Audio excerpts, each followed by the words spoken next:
नमस्कार, live knowledge में आपका स्वागत है। मैं हूं अजय चौहान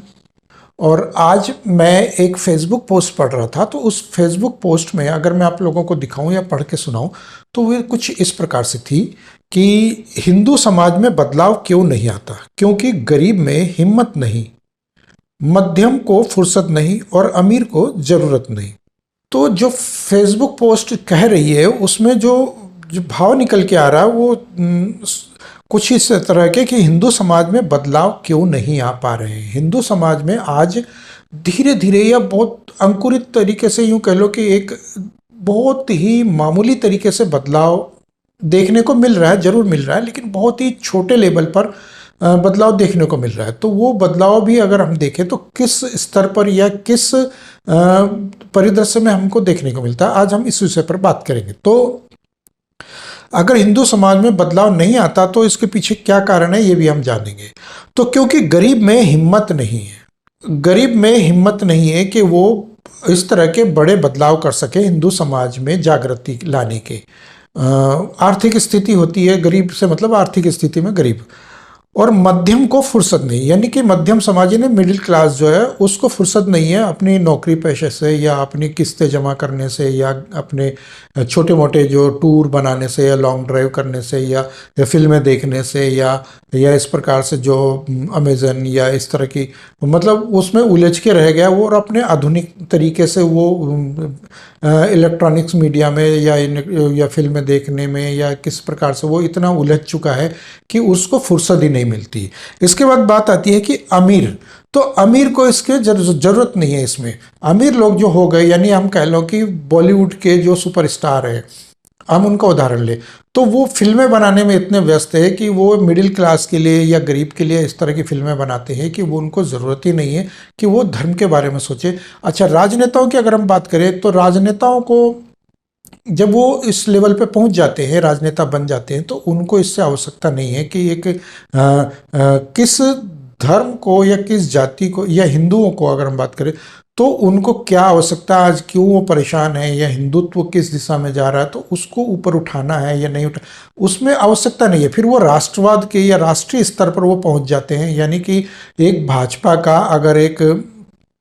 छोटा सा कार्यकर्ता भी होता है या हम कह लो कि निगम पार्षद है या कोई पार्षद है या छोटा मोटा या एमएलए है, तो अगर वो इस लेवल पर भी अगर चुनाव लड़ता है तो वो धारा 370 हटा दी तो हमने राम मंदिर बनवा दिया, तो हमने ऐसे कर दिया, तो हमने वैसे कर, तो यानी कि वो बड़ी सी बड़ी बातें करेगा वो, या हमने विदेशों को गेहूं भेजना बंद कर दिया मोदी जी ने। अरे भाई, आप नाली खड़ंजे वाली बात कीजिए कि नालियां जाम हो रही है आपके क्षेत्र में, आपके चुनाव क्षेत्र में, तो आपको नालियां बंद हो रही है या वहाँ पर स्ट्रीट लाइट नहीं है ठीक, या पर वहाँ पर सड़क टूटी हुई है, आप उस क्षेत्र के लोगों की आवश्यकताओं को सुनिए, वहाँ पर उनको ठीक कीजिए, उनकी समस्याओं को दूर कीजिए। नलों में पानी आ रहा है कि नहीं आ रहा, आप वहाँ उनके बीच में रहिए, उनके बीच में जाइए। वो करने की बजाय होता क्या है कि जब वो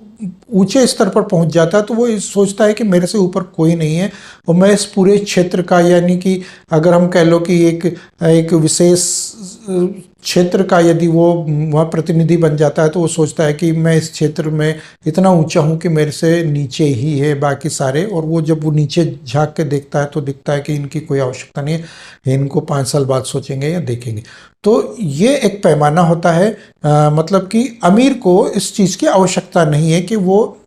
कि उनकी कमियां क्या है, उनके अंदर क्या आवश्यकता या उनको क्या चीज़ चाहिए, तो वो चीज़ वो उसके लेवल से ऊपर की हो जाती है। तो यहाँ पर अगर मिडिल क्लास की भी बात करें तो मिडिल क्लास के पास इतना समय है नहीं कि वो कहाँ जाए, क्या करे, और क्या वो उसको अपनी किस्तें भरने से मतलब नहीं, वो किस्तों पे अपना टीवी ले आया बड़ी सी और देख लगा के अमेजन और घर में थिएटर बना के अपना किस्तें दे रहा है और फिल्में देख रहा है, और अपना गाड़ी अगर छोटी मोटी कोई 5-7 लाख की, 4 लाख की, 8 लाख की किस्तों पे ले ली और उसका लोन भरता जा रहा है, किस्तें भरता जा रहा है और अपना टाइम पास कर रहा है। तो ये चल रही है। और अब हिंदुत्ववादी की बात करें हम तो इसमें हिंदुत्व की फिर लड़ाई लड़ता कौन है। अगर हम यहाँ ये बात करें कि हिंदुत्व की लड़ाई फिर आखिर लड़ कौन रहा है, तो हिंदुत्व की लड़ाई जो गरीब तबका है या जो रिक्शे वाला है या फिर जो कह लो कि जो एक सोशल मीडिया का हथियार प्लेटफॉर्म, यानी कि जो स्मार्टफोन जो रखता है, एक ऐसा तबका जिसके पास थोड़ा बहुत टाइम मिल जाता है तो वो अपनी फेसबुक पोस्ट कर लेता है, लाइक कर दिया, शेयर कर दिया, कमेंट्स कर दिया, या व्हाट्सएप पे इधर से उधर भेज दिया। तो इस प्रकार से वो कुछ वीडियोस देख लिए तो वो क्या करता है कि वो इसमें अपनी मन की स्थिति या मन स्थिति को, यानी कि वो शो कर देता है, या अपनी फ्रस्ट्रेशन, अपनी निराशा निकाल देता है फेसबुक पोस्ट करके कि हाँ, हिंदुत्ववाद की आवश्यकता है और आज ऐसी समस्या है या वैसी। या 5 साल बाद जो उसको अवसर मिलता है तो वो जाके वोट कर देता है अपनी एक विचारधारा वाली पार्टी को। और ज़्यादातर विचारधारा जो है आजकल जो है भाजपा से ही मिल रही है, चाहे वो निगम के चुनाव हो या फिर वो विधानसभा के हो या लोकसभा के चुनाव हो या कहीं पर भी कोई जो चुनाव होते हैं वो भाजपा को ही सबसे ज़्यादा आजकल पसंद किया जा रहा है। यानी कि इसमें सबसे ज़्यादा जो देखा जा रहा है वो भाजपा को ही मतलब चुनावों के तौर पर वो उसको जिताया जा रहा है। तो यहाँ पर ये समस्या आज जो हम देख रहे हैं हिंदुत्ववाद की उबाल की, तो इसमें भाजपा कितना सपोर्ट कर रही है हिंदुत्ववाद को या हिंदुत्व को लेकर, तो वो इसमें साफ झलक रहा है कि वो 5 साल बाद ही वो इस चीज़ को मानती है या उस चीज़ को फिर मंदिर का मुद्दा लेकर आ जाती है। क्योंकि अगर मंदिर का मुद्दा भाजपा का अपना मुद्दा होता तो बेशक उसका जो राम मंदिर का मुद्दा था उसके अलावा और कोई मुद्दा नहीं है, ये मानकर चलिए। क्योंकि अगर होता तो जिस प्रकार से काशी में जो शिवलिंग का दर्शन हुआ, अगर ऐसा होता, भाजपा का ये मुद्दा होता केंद्र में या राज्य में, दोनों में भाजपा की सरकार है, नो डाउट कि योगी जी उसमें थोड़ा सा प्रयास कर रहे हैं, लेकिन मोदी सरकार में या केंद्रीय मंत्री जितने भी होते या कोई भी इस तरह की आवाज़ उठा सकता था कि हाँ जी, वहाँ शिवलिंग के दर्शन हो गए और आप कोई आवश्यकता नहीं है इस प्रकार की, तो अध्यादेश लाते या किसी भी प्रकार से तुरंत वो संस्कृति मंत्रालय को या एएसआई को, यानी कि जो पुरातत्व विभाग है, और उसकी टीम वहाँ गठित कर देता है, या आनन फानन में जो भी करता वो एक आध दिन में, 1-2 दिन में वो जाके डेरा डाल देते हैं और कि भैया फटाफट यहाँ पर